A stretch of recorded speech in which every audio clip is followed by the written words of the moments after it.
and welcome to virtualsheetmusic.com and livingpianos.com. I'm Robert Estrin, and today's question is, what is the difference between Chopin and Liszt? Chopin and Liszt, two great composers who have tremendous output of piano repertoire as well as other music. And there's a lot of similarity. They lived at similar age, similar time, both romantic 19th century composers. And in fact, there's much similarity in their music, which we can cover in another video. But today I'm going to try to highlight what makes them different. And there's some very interesting things that cause these differences. Primarily, it's where they lived, the culture, because it comes through in the music. Liszt was Hungarian, and the music has the flavor. Chopin was Polish and lived a great deal in France. So if I had to encapsulate the difference, because they both played were able to compose very lyrical music as well as heroic music. Yet, Liszt was really a showman, and he was actually a musical superstar and wrote a lot of showpieces that highlighted his pyrotechnic technique. Chopin was a little bit more of the poet. Of course, there's tremendous overlap. So I could play examples that prove exactly the opposite of what I'm saying, but I'm going to try to prove this point. I'm going to open up with the beginning of the Liszt Sixth Hungarian Rhapsody. I can hear the heroicism and the Hungarian influence in this piece.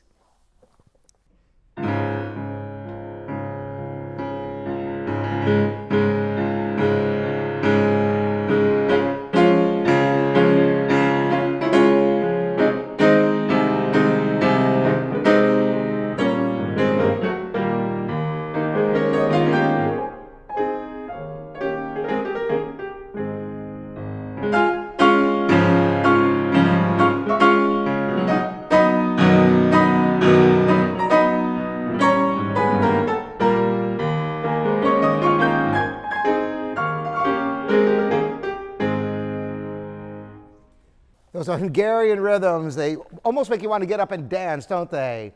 Now, what about Chopin and his, bravura?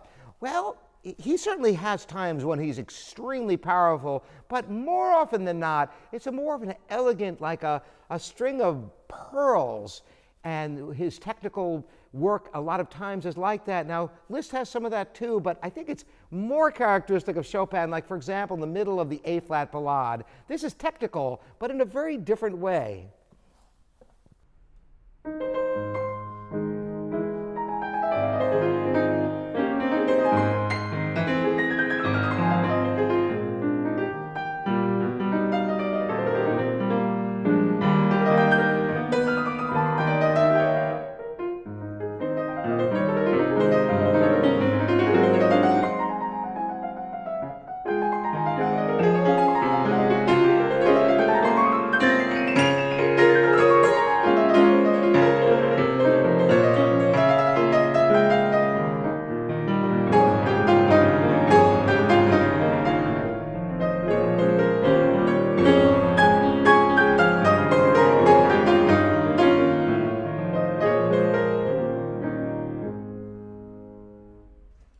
So there's a real elegance to Chopin and a real power and an energy to Liszt, almost like the yin-yang, the male and the female, is kind of the way I see it. Of course, as I said, both composers have such large scopes of output that there's certainly elements of the opposite that I could show you.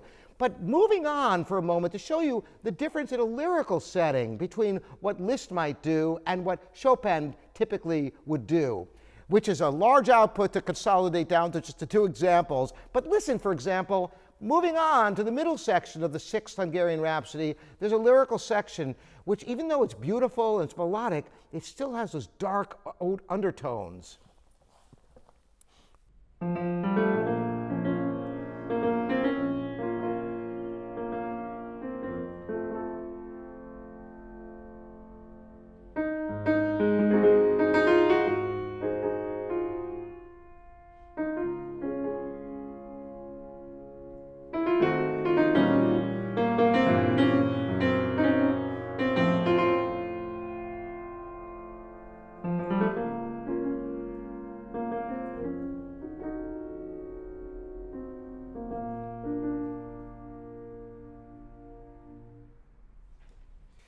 And now a little bit of Chopin, a waltz, which, once again, the cultural influence. You could just imagine in Paris this music being played, the elegance.